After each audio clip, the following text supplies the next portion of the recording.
Hi, Gretchen Forrest, Optavia coach here. Super excited to share with you some tips and tricks about how to deal with the food pushers in your life today. I don't know if you're like me, but I have a few people in my family who love to comment on what is or isn't on my plate. And I also have a few family members who show their love through food. And so learning some skills to navigate this has been really important on my journey towards optimal health. So here's tip number one. Just remember that you get to always choose what goes in your mouth. Okay, so sometimes our brain will play this trick on us during this program, like, oh, you're in deprivation, you can't eat this. How can I go to Sunday dinner? I can't eat that. Well, just remind your brain that you are the boss and that you get to choose what you put in your mouth right now. So, that said, here are my tips. Number one is if you get invited to dinner or you know you're going to a social situation where food's involved, if it's appropriate, make sure you take something that you can eat.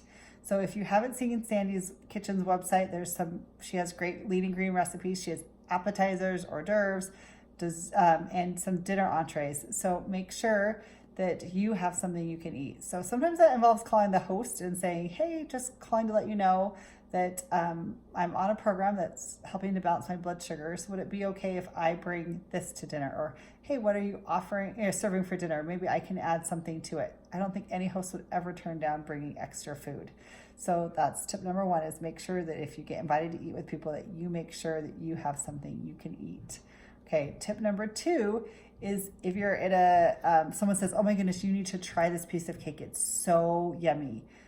What do you say then, right? Because now they've presented you with a piece of cake and you're thinking, well, how am I going to eat out of this one? So what I usually say in that situation is, oh my goodness, that looks so good. I would love to try some. Right now, I just ate and I'm kind of full. Can I wait a few minutes and come back to it? That's one option. Depends on how you feel about not really telling them the whole truth about that. But most of the time, the next time they don't ask you. Number two, if they're looking at you and you just know you're not going to get away with not eating it, that's when I use that line. Hey, I'm on a program working to balance my blood sugars. This piece of cake isn't really on my program right now, but it really looks beautiful and I'm sure you did a really great job. And that usually just kind of like makes it go away from there. So does that make sense? One is always tell people, oh my goodness, that looks so yummy, but I'm really full right now. I'll get to it a little bit later, okay? Or two is, oh my goodness, that looks great. To be honest, I'm on a program that is helping balance my blood sugars and I just can't really eat it right now. So but it looks really great and I'm sure everybody else will enjoy it. Because if you say the word, I'm on a diet, everybody has an opinion about that. They're going to tell you, oh my goodness, you look great. You don't need to be dieting. You're going to hear lots more opinions, and what other people's businesses think of you is none of our business, right? So we're just going to stick to our own program. So I hope that some of that verbiage and thinking through these situations can really help you do a great job with these food pushers in your life.